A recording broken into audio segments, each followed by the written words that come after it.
Whether you're hard of hearing or just want to watch the TV with the sound off, closed captioning is a convenient feature that helps you enjoy a variety of programming. Closed captioning is an optional service provided for select programs that puts text for the dialogue and certain other information on the screen.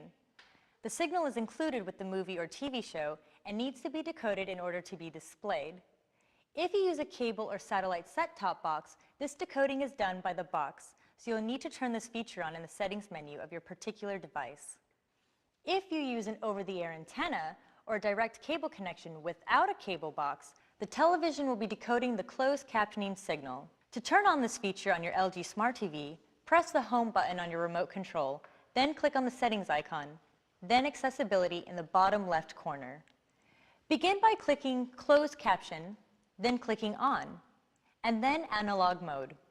CC1 here, the default, is generally the closed captioning in the primary language. You'll see other options, and there might be other languages that vary depending upon the programming or broadcaster, so try these for yourself to see what else might be available.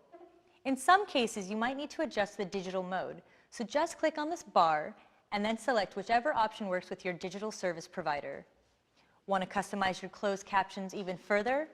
Click on Digital Mode options to set up the size, style, color, and more. So you see, if you need closed captions, now they're better than ever.